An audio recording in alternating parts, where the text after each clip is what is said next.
Am I the a-hole stories? Am I the a-hole for not letting my brother-in-law see my girls after he called CPS on me?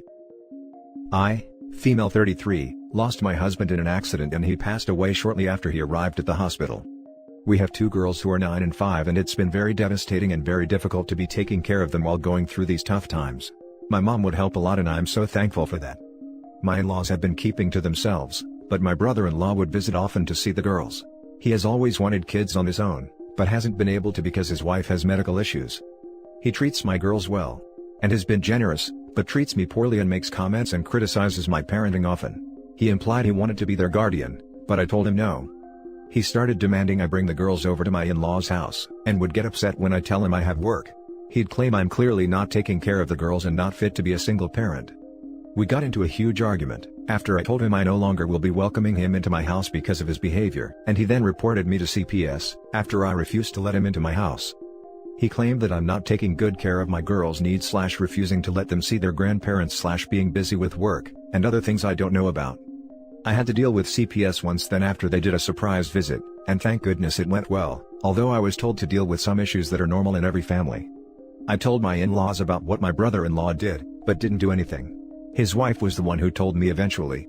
It's been over a month now. My in-laws are calling to tell me that I should let my Bill see the girls, after I told them that only them see my girls.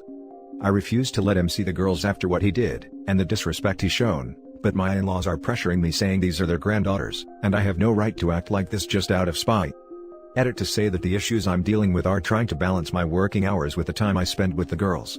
I have my mom either come over or take them to her house, so I could pick them up after I get off work. Another thing is therapy and my girls are currently in therapy.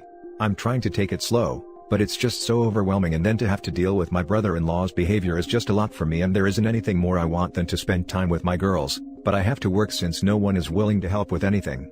I'm not the person who feels comfortable asking for help, so I do all I can. My brother-in-law says he wants to see the girls, because it's been a while since he saw them and he misses them a lot, but I don't want him around after what he did. I can't even look at him after this. He made my grief worse and I won't be able to forgive him soon. Now for the top comments. Not the a-hole. He called CPS on you. Don't listen to anyone, seriously. If he was willing to do something so serious over something so small, I wouldn't trust him near my kids. Who knows what he will tell them / manipulate them. And for them to say she's acting out of spite? Dude, if you try to break my ribs with a baseball bat and I stop hanging out with you as a result, it's not spite that's motivating me, it's sheer concern for my own safety. This is not the last time they'll try pulling this BS. There is a fundamental lack of respect happening here. OP should get ready to request a restraining order. Bill wants custody and he clearly is willing to do whatever despicable thing it takes. He will definitely escalate. The issue I'm struggling with is that my in-laws told me to bring the girls, because they want to see them but I don't want him present, and they don't seem to understand how hurt I am and won't respect my wish of not wanting him around. Then they say that I'm keeping the girls from seeing their grandparents, and I can't guarantee that he won't be there when I take them over to my in-laws. Then your in-laws can come to you. I wouldn't take them there, you can't trust any of them now. Not the a-hole. The boy who cries wolf who implies he wants to be your kid's guardian? He has no rights to see your kids. CPS is there to protect children, not to waste time as his tool. See a lawyer. Have a plan for the next time they call CPS on you. If you want to see these grieving yet unsupportive in-laws, have a couple of witnesses with you, you might need them.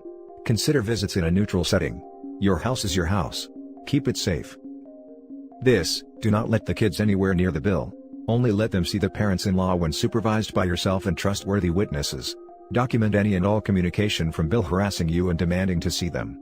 This will be important to have as evidence if he calls CPS again or tries to become their guardian. Now for the next story. Am I the a-hole for calling my grandma by wrong name, until she gets my name right? This has going on since forever, so I decided to do something. I'm 16 mil, half Mexican from my dad's side and my mom's side is Scottish. Not gonna lie, most of my mom's family is high-key racist and has been problems sometimes growing up. My grandma on my mom's side never liked my dad, and was happy after they divorced when I was 7. My name's Emiliano, and my grandma always complained how hard she tried to change my parents' minds, and it's a shame I got stuck with it. I'm actually proud of it. My dad told me about the revolutionary I was named after in their history. But literally, my entire life my grandma refuses to say it. She says it's too many syllables. I got a cousin named Alexandria and they say the whole name, and always came up with her own names. She says Leo, or once tried to get everyone to call me Elliot as a nickname for a while.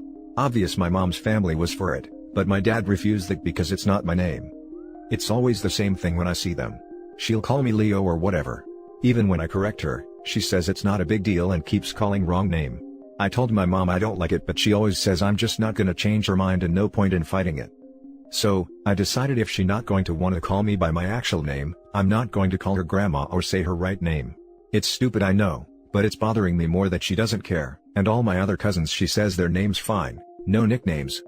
Her name is Susan, so I decided to call her Sandy. To be honest, I was scared to say it, but that look on her face was worth it, laughing my butt off. It wasn't surprise Pikachu face, but it was close. She said that is not how I address her, and it's grandma. I told her nah, I'm ma, call her Sandy from now on, until she says my actual name. It got awkward. My mom was serious and my grandma got super red in the face. She started ranting about me being a freaking disrespectful child, and this is all my dad influencing me again. My mom told me I need to apologize immediately, but I don't know what gave me the balls to not do it. We ended up leaving their house early, and my mom didn't talk to me until we got home. She says what I did was out of line and I don't disrespect my elders ever. She wants me to apologize and I'm grounded until I do. Haven't talked to my dad yet about this since it just happened, but I wanted to ask if it was being an a-hole or was it okay for this situation to insult my grandmother? Now for the top comments. Adults and the elderly don't like it when they're given a dose of their own medicine. Not the a-hole. Emiliano is not a difficult name to pronounce and your grandmother's not respecting you when she's always mispronouncing it, so why should you respect her? It's a two-way street, and you don't owe her respect just because she's your grandmother. Good on you for sticking up for yourself and calling attention to her BS. Like it literally ain't a hard name to pronounce. None of my friends speak Spanish and say it no problem. As someone who is much closer to your grandma in age than you, I am super proud of you. She has been disrespecting you as a person your whole life by refusing to use your given name. You have shown her how it feels. I don't know how this is going to play out, but kudos to you. If your parents try to discipline you, ask them how you should have approached it. You have asked repeatedly to be called Emiliano and she has ignored your wishes. What else should you have done? If she calls you by your preferred name, you will call her by hers. It's fair. You have limited tools at your disposal. I think you have been very creative in approaching a difficult situation. Why not call her abuela or abuelita? Sort of malicious compliance like? Not the a-hole by the way, but I get you don't want to upset your mom. I like this idea. It's not a bad idea, but it misses the mark when it says you don't want to upset your mom. Pardon me for saying this, but if what she is doing is true then she is worse than the abuela here. She's enabling nastiness and racism toward her child to save face, and teaching an awful lesson to her son. A lesson that says you should just accept abuses from racist or nasty people rather than be encouraged civil disobedience. I'd have a very serious attempt to talk with my mom, and if she didn't get it, she probably wouldn't see me much once I turned 18. What would Emiliano Zapata do? Not the a-hole. Respect is earned and names are important to identity. Que viva la raza. Ha, good point. Now for the last story. Am I the a-hole for demanding my parents attend therapy before I help their daughter and her sick kid, suspecting they'd refuse? Amy, 32 female, and I, 32 female, met in high school and were inseparable. She had no family, so she would come to my home and my parents loved her. We were like sisters. Until college graduation, when my boyfriend of 2 years revealed he'd been cheating with Amy since day one and sent proof. It was a dark time, so I went to the UK to stay with family and I got therapy. I cut off everyone who knew about Amy and Dex. I started my career, met my husband, I healed and flourished in the UK. Husband was offered a transfer with a big pay bump closest to my hometown. I found a better job there, we moved. Time flies, my parents came over to chat. They kept in contact with Amy, as she's a daughter to them. She married X, had a girl they love as a granddaughter, and calls my brother uncle. Amy found out X is a serial cheater and left him, emotionally. She's a stay-at-home mom with nothing to her name. Divorces and moves cost money she doesn't have, all their money goes towards their sick kid. I knew why they came to talk, and I was trembling and vomited and they left quickly. I had never felt so betrayed. I resumed therapy. Weeks passed before I see them again. I naively thought it was to apologize. Nope, it's the girl. She lives in a humid condo with mold growing. X is a chain smoker, her health is poor. They had photos, doctor's notes, a mold inspector's report. Teachers have noticed the girl sick, she stinks, she's being bullied and has no friends, it's a problem. A new home, new school, new support system would do wonders for them. I have the extra room in top school district, an extra car, weird things, have connections to help Amy. I said those documents need to go to social services or CPS if it's that bad, not me, But, Amy's not a bad mom, just poor. We used to be so close. They pleaded to let them stay 1 to 2 months with me, if only for girls' health. I said I would facilitate this life transition, if my parents agreed to attend 4 family therapy sessions with me. They know that I suspected they would refuse, said I'm being vindictive and spiteful. You'd think I was poisoning the girl myself. I was direct, no contact, no negotiations with Amy until my parents agree and sign. Days later I get a letter from Amy about regret, pain, sorrow, and utter desperation, as she fails as a mother and watches her child slowly die before her. It was absolutely heartbreaking. I shredded it and sent it to my parents. My terms were clear. I'm not budging, neither are they. I'm not asking Amy for therapy because the girl isn't my burden and they're never coming into my home regardless. This is between my parents and I, and if they want help from me on Amy's behalf, they're going to have to make efforts, just as I have done, to even be able to have this conversation and consider giving Amy financial aid. This is a hill I'm prepared to die on. So are they, it seems? So, am I the a-hole for setting conditions my parents will refuse before accepting to help Amy and her sickly kid? Edit. Okay, so I will be calling CPS and sending the justifications on Monday. I don't know if they'll need it, but maybe it'll speed things up? I guess I have to be prepared for my parents and maybe my brother cutting me off over it. This won't be without consequence. Edit 2. My brother loves the child but not Amy. His wife loathes her on principle, she was also cheated on. My parents live in a 1-bedroom apartment, dad only works part-time so they're limited in ways they can help. Edit 3. X lost his job in May, has been sitting at home smoking, drinking and gaming since collecting unemployment. Now for the top comments. Not the a-hole. Amy and her child are not your responsibility. Even if you were biologically related, you would still have no obligation to do anything about their situation. I feel so sorry that you were the one betrayed, but your parents have built a life with your betrayer. They suck so badly. Amy should have applied for housing and any other benefits she qualifies for. The mold thing is something she needs to report to housing because that place is not fit to live in. Not the a-hole. Call CPS anonymously.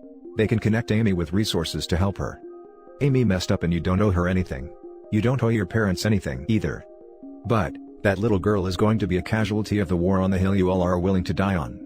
You don't need to bring them into your life or your home, and while the little girl isn't your responsibility, all calling CPS would do is get the ball rolling for her to get to a better place and better circumstances. Yes, I found out CPS offers quite a bit of help to single parents thanks to Redditors. It's clear that CPS should be alerted regardless of my help. Your parents act like yours and Amy's places have been switched. That she is their daughter and you're the stranger that lived with them, as she had no one else. I know your intention at all, with the idea of family therapy, but it's not worth it. You have accomplished so much after going through hell. They aren't your problem. Not your parents. Not Amy or her child. It may seem harsh, but you coke first for you. That's it. Not the a-hole. OP moved away. Amy stayed with the parents. The girls did switch place for the parents. It's royally messed up. OP is not the a-hole. Not even remotely. And that's it for this video guys. If you have thoughts to share, leave a comment below. Don't forget to hit like and subscribe if you like this content. Turn the notification on to get updated on my latest posts. I'll catch you in the next one. Good day everyone.